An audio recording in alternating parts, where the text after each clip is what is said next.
السلام علیکم class fourth آج اسلامیات کا ہمارا سبق ہے سفر طائف. صفحہ نمبر کھول لیجئے 39. چلیں شروع کرتے ہیں. سفر طائف. مکہ کے لوگوں نے جب حضور پاک صلی اللہ علیہ وسلم کی دعوت اسلام قبول کرنے سے نہ صرف انکار کیا بلکہ اور زیادہ ستانا شروع کیا تو آپ صلی اللہ علیہ وسلم طائف کے لوگوں تک یہ پیغام پہنچانے کے لیے تیار ہوئے. ابھی ہم پیچھے سے پڑھتے ہوئے آ رہے ہیں. آپ کو پتہ ہے کہ ہم نے پیچھے شعیب ابی طالب بھی پڑھا اور حضور پاک صلی اللہ علیہ وسلم نے جب مکہ والوں کو دعوت اللہ تعالیٰ کا پیغام پہنچایا تو انہوں نے حضور پاک صلی اللہ علیہ وسلم کے ساتھ زیادتیاں کرنا شروع کر دی اور ان کے لیے وہاں پر یہ دین کا کام کرنا کیا ہو گیا؟ مشکل ہو گیا. تو حضور پاک صلی اللہ علیہ وآلہ وسلم کو آپ کو پتہ ہے کہ شعیب ابی طالب میں بھی بند کیا, پچھلے چیپٹر میں ہم نے پڑھا تھا, دو پہاڑوں کے درمیان, اور پھر وہ اپنی بھرپور کوشش کر رہے تھے کہ حضور پاک صلی اللہ علیہ وسلم یہ راستہ یہ کام چھوڑ دیں. تو جب مکے والوں نے حضور پاک صلی اللہ علیہ وسلم کو نہیں مانا اور وہ دعوت قبول نہیں کر رہے تھے تو حضور پاک صلی اللہ علیہ وآلہ وسلم نے پھر ارادہ کیا کہ وہ طائف کا جو علاقہ ہے وہاں جا کر جو ہے وہ اللہ کا پیغام پہنچائیں. ہو سکتا ہے وہاں کے لوگ سیدھے راستے پر آ جائیں اور پھر اس کے بعد میرا کام آسان ہو جائے. اسی غرض سے حضور پاک صلی اللہ علیہ وآلہ وسلم کہاں گئے؟ طائف گئے تھے. اب چلیں اب ہم سبق شروع کرتے ہیں. مکہ کے لوگوں نے جب حضور پاک صلی اللہ علیہ وسلم کی دعوت اسلام قبول کرنے سے نہ صرف انکار کیا بلکہ اور زیادہ ستانا شروع کیا تو آپ صلی اللہ علیہ وسلم طائف کے لوگوں تک یہ دعوت پہنچانے کے لیے تیار ہوئے. طائف کا شہر مکہ کے جنوب میں تقریباً 70 میل کے فاصلے پر واقع ہے. اب یہ کہاں ہے؟ مکہ کے جنوب میں ہے. اب دیکھیں یہاں پر آپ کے پاس جو ہے وہ صفحہ نمبر 40 پر ایک نقشہ ہے اور دیکھیں وہاں پر لکھا ہوا نظر آ رہا ہے آپ کو مکہ, جدہ, اور مکہ کے نیچے والے حصے پہ نظر آ رہا ہوگا آپ کو طائف. تو یہ جو طائف ہے وہ مکہ کے جنوب میں ہے. یعنی یہ اگر میں یہاں پر رفلی بنا رہی ہوں تاکہ آپ کو اس کی لوکیشن سمجھ میں آ جائے. یہ آپ کا سعودی عربیہ ہے. سعودی عرب میں یہ آپ سمجھے مکہ کا علاقہ ہے. اس سے اوپر اگر ہم جائیں تو مدینہ ہے. اور مکہ کے جنوب میں اب دیکھیں کسی بھی جگہ کو دیکھنے کے لیے کیا کیا جاتا ہے, اس کو اس طرح ڈیوائیڈ کیا جاتا ہے. ایک اس علاقے کا شمال ہوتا ہے جسے ہم نارتھ کہتے ہیں, ایک ہوتا ہے جنوب ساؤتھ نیچے والا حصہ, ایک ہوتا ہے اس کا مشرق یعنی ایسٹ, اور ایک ہوتا ہے مغرب یعنی ویسٹ.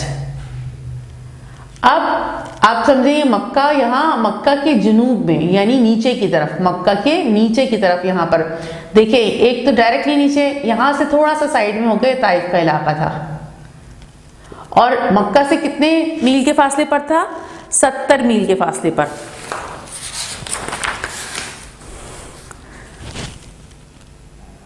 70 میل کے فاصلے پر تھا. تو حضور پاک صلی اللہ علیہ وسلم نے جب مکے میں نہیں کام ہو رہا تھا اور لوگ نہیں مان رہے تھے تو حضور پاک نے سوچا کہ میں طائف پہ جا کے وہاں پر جو ہے وہ کام کرتا ہوں, ہو سکتا ہے وہ لوگ راستے پر آ جائیں, سیدھے راستے پر آ جائیں اور بات مان لیں. طائف کا شہر مکہ کے جنوب میں تقریباً 70 میل کے فاصلے پر واقع ہے. طائف کا شہر اپنے موسم اور باغوں اور کھیتوں کی وجہ سے کافی شہرت رکھتا ہے. یعنی یہاں پر ہریالی بھی تھی, باغ بھی تھے, کھیت تھے, خوب اچھا علاقہ تھا. یہاں ایک طاقتور قبیلہ بنو ثقیف رہتا تھا. طاقتور قبیلہ جیسے ہماری فیملیز ہوتی ہیں اس طرح پرانے زمانے میں قبیلے ہوا کرتے تھے اور وہ بڑا طاقتور قبیلہ تھا. کیا نام تھا اس کا؟ بنو ثقیف. سے ہے یہ بنو ثقیف.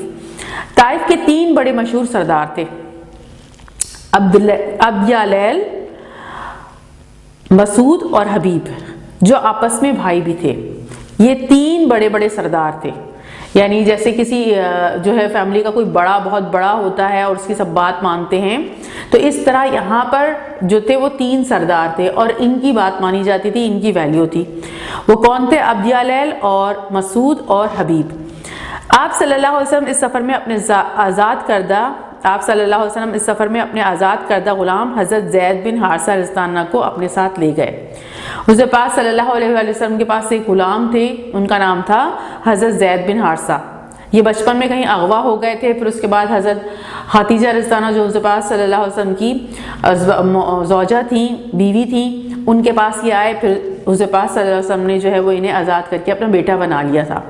تو حضور پاک صلی اللہ علیہ وسلم کے ساتھ یہ گئے تھے طائف، زید بن حارثہ، اور یہ کہا جاتا ہے یہ کیا تھے؟ یہ آزاد کردہ غلام تھے، زید بن حارثہ، حضور پاک صلی اللہ علیہ وسلم کے ساتھ تھے یہ۔ آپ صلی اللہ علیہ وسلم نے سب سے پہلے ان تینوں سرداروں تک اپنی دعوت پہنچائی۔ حضور پاک صلی اللہ علیہ وسلم طائف گئے اور طائف جا کے سب سے پہلے ان تینوں سرداروں سے بات کی، ابو جہل، مسعود اور حبیب سے، لیکن انہوں نے نہ صرف انکار کیا بلکہ بہت مذاق اڑایا۔ انہوں نے صرف انکار نہیں کیا بلکہ حضور پاک صلی اللہ علیہ وسلم کا مذاق اڑایا۔ ان میں سے ایک بولا، نعوذ باللہ، کیا اللہ کو تیرے سوا کوئی اور نظر نہیں آیا جسے وہ اپنا رسول بناتا؟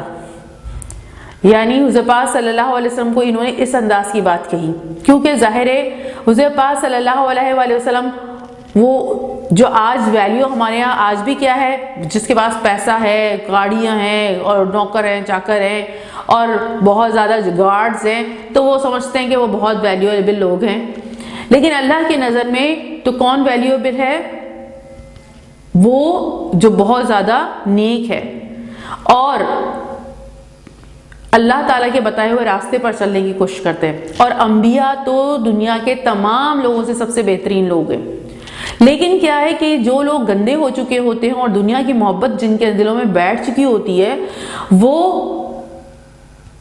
پیسے والوں کو اچھا سمجھتے ہیں اور ایسے لوگوں کو زیادہ ویلیو نہیں دیتے۔ اور حضور پاک صلی اللہ علیہ وسلم اور تمام انبیاء پیغمبروں کے ساتھ یہی ہوا ہے، لوگوں نے جو اندر سے گندے لوگ تھے انہوں نے نہیں مانا انہیں اور انہیں ویلیو نہیں دی، اور پھر ہوا کیا کہ صرف وہی لوگ بچے جنہوں نے پیغمبروں کو ویلیو دی اور پیغمبروں کے ساتھ ہو گئے اور حق کو قبول کیا اور ان کی بات مانی، اور دنیا کی محبت ان کے دلوں میں نہیں تھی بلکہ ان کے دل پاک صاف تھے۔ تو جنہوں نے اپنے اللہ کے پیغمبروں کو نہیں پہچانا اور اللہ کے پیغمبروں کی بات نہیں مانی، وہ تباہ و برباد ہوئے۔ بہرحال انہوں نے، کیونکہ ظاہر ہے یہ لوگ اندر سے پاک صاف نہیں تھے، تو اللہ کے رسول کو تو نہیں پہچان سکے، یہ ان کے اوپر تو دنیا کی محبت سوار تھی، دنیا کی چیزیں سوار تھیں، لالچ تھی، ہرس تھی، ہوس تھی، اور یہ سمجھتے تھے کہ اصل چیز دنیا ہے۔ تو جو اصل چیز دنیا کو سمجھیں گے، دنیا سے محبت کریں گے، دنیا کی چیزوں سے محبت کریں گے، انہیں اللہ تعالیٰ اور اللہ کے رسول اور اس زندگی کے بعد کی زندگی، مرنے کے بعد کی زندگی کیا سمجھ میں آئے گی؟ انہیں سمجھ میں نہیں آئے گی اور انہیں اچھا شخص دکھائی بھی نہیں دے گا۔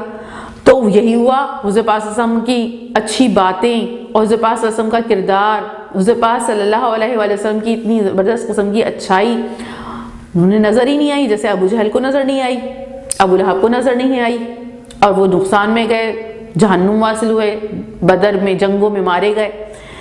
تو کیا ہے کہ اس نے کیا کہا، یہ آپ نے دیکھ ہی لیا ہے۔ سرداروں کے انکار کے بعد آپ صلی اللہ علیہ وسلم نے طائف کے عام لوگوں تک دعوت دینی شروع کی۔ اب حضور پاک صلی اللہ علیہ وسلم نے دیکھا کہ یہ سردار تو مان نہیں رہے ہیں، کیونکہ اگر سردار مان لیتے تو پورا علاقہ فوراً سیدھے رستے پر آ جاتا، کیونکہ ان کی بات مانی جاتی تھی اور وہ طاقتور بھی تھے، کوئی ان کے آگے بولتا نہیں تھا، لیکن انہوں نے تو حضور پاک صلی اللہ علیہ وسلم کی بات نہیں مانی۔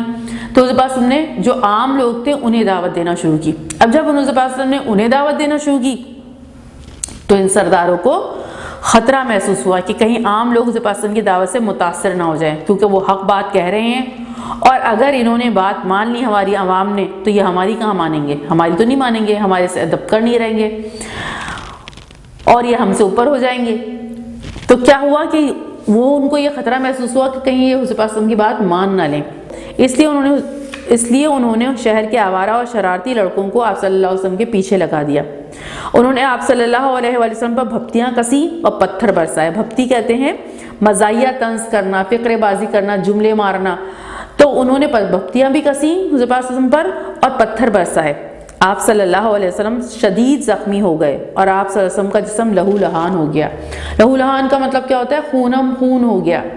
اور یہ بتایا جاتا ہے کہ آپ صلی اللہ علیہ وسلم کے جوتے مبارک خون سے تر ہو گئے، یعنی جوتے مبارک بھی خون سے بھر گئے۔ یہ بھی بتایا جاتا ہے کہ وہ خون اگر زمین پر گر جاتا وہاں پر حضور پاک صلی اللہ علیہ وسلم کا خون مبارک تو کبھی وہاں فصل نہ لگتی۔ یعنی اللہ تعالیٰ کو حضور پاک صلی اللہ علیہ وسلم سے شدید بہت محبت ہے، اور حضور پاک صلی اللہ علیہ وسلم کے لیے اللہ تعالیٰ نے قرآن مجید میں فرمایا ہے کہ اللہ تعالیٰ اور اللہ کے فرشتے آپ صلی اللہ علیہ وسلم پر درود و سلام بھیجتے ہیں۔ اے مومنو تم بھی حضور پاک صلی اللہ علیہ وسلم پر درود و سلام بھیجو۔ اور انہوں نے اتنی بڑی حرکت کی تو آپ دیکھیے کہ وہاں پر کیا بات ہوئی، لیکن حضور پاک صلی اللہ علیہ وسلم نے کس طریقے سے جو ہے وہ انہیں معاف کیا۔ آپ صلی اللہ علیہ وسلم کے جوتے مبارک خون سے تر ہو گئے۔ آپ صلی اللہ علیہ وسلم شہر سے باہر آ کر ایک باغ میں آرام کے لیے بیٹھ گئے۔ باغ کے مالک نے یہ حالت دیکھ کر حضور پاک صلی اللہ علیہ وسلم کے لیے اپنے غلام اداس کے ہاتھوں انگور کا ایک خوشہ بھیجا۔ یہ غلام عیسائی تھا۔ آپ صلی اللہ علیہ وسلم نے بسم اللہ پڑھ کر وہ خوشہ لیا اور اداس کو اپنی دعوت پیش کی۔ حضور پاک صلی اللہ علیہ وسلم کی باتیں سن کر وہ مسلمان ہو گیا۔ ہوا یہ کہ حضور پاک صلی اللہ علیہ وسلم خونم خون ہوئے تھے اور حالت بہت خراب تھی، تو حضور پاک صلی اللہ علیہ وسلم وہاں پر جو ایک باغ تھا وہاں اس باغ میں چلے گئے، وہاں جا کے ایک باغ میں بیٹھ گئے، اور وہاں پر حضور پاک صلی اللہ علیہ وسلم کی کنڈیشن بہت زیادہ خراب تھی، تو وہاں کا جو مالک تھا اسے حضور پاک صلی اللہ علیہ وسلم پر رحم آ گیا، اور وہ اصل میں حضور پاک صلی اللہ علیہ وسلم کے رشتہ داروں میں سے تھا، دور پر کے رشتہ دار تھے وہ، تو ذرا جو اندر کی خونی رشتے کی محبت ہوتی وہ اوپر آ گئی، اور اس نے خیال کیا اور انگوروں کا ایک خوشہ کا مطلب ہوتا ہے پورا گچھا، وہ حضور پاک صلی اللہ علیہ وسلم کے پاس بھیجا کہ یہ بھوک سے بھی کنڈیشن خراب ہو رہی ہے تو یہ کچھ کھا لیں گے۔ تو وہ جو غلام ان کا تھا اس کا نام کیا تھا؟ اداس، اس کے ہاتھ بھیجا، وہ تھا عیسائی۔ وہ جب حضور پاک صلی اللہ علیہ وسلم کے پاس وہ انگوروں کا خوشہ لے کر آیا اور وہ حضور پاک صلی اللہ علیہ وسلم کو دیا، تو حضور پاک صلی اللہ علیہ وسلم نے بسم اللہ پڑھی، تو وہ حیران ہوا کہ انہوں نے یہ لفظ تو یہاں کوئی بھی نہیں پڑھتا، تو اس نے پوچھا کہ آپ کون ہیں؟ تو اس نے جو ہے وہ حضور پاک صلی اللہ علیہ وآلہ وسلم نے جو ہے وہ بتایا، وہ بات چیت ہوئی، کیونکہ وہ تو عیسائی تھا، وہ اپنی کتاب انجیل پڑھتا تھا حضرت عیسیٰ علیہ السلام پر جو نازل ہوئی تھی۔ تو جب حضور پاک صلی اللہ علیہ وسلم نے وہ ساری باتیں بتائیں تو وہ متاثر ہوا، اس نے کہا یہ تو وہی باتیں ہیں جو ہم نے کتابوں میں پڑھی ہیں۔ اس نے کیا کیا؟ اسلام قبول کر لیا۔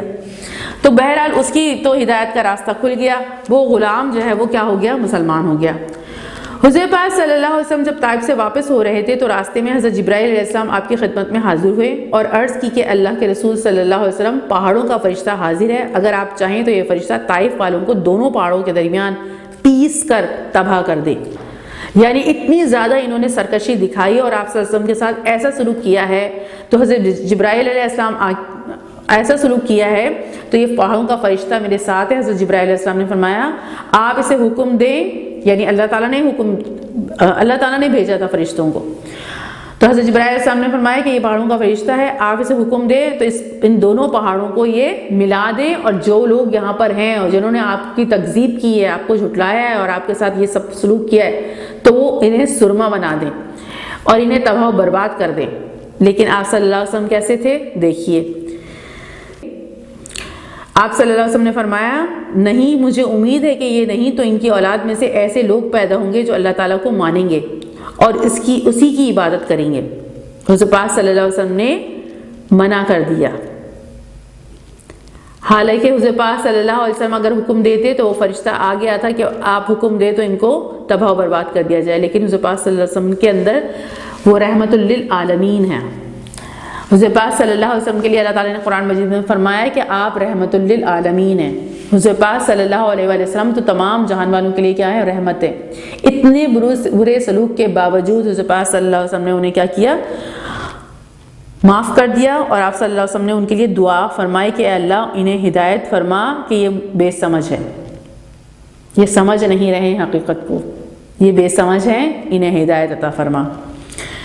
تو دیکھا آپ نے حضور پاک صلی اللہ علیہ وسلم کیسے تھے۔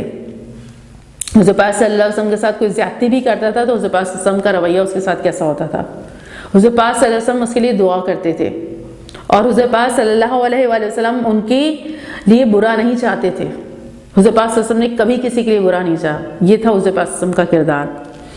اتنی شدید اس وقت تکلیف اٹھائی تھی حضرت پاک صلی اللہ علیہ وآلہ وسلم نے کہ اس کا اندازہ اس بات سے ہوتا ہے جو ابھی ہم پڑھنے جا رہے ہیں.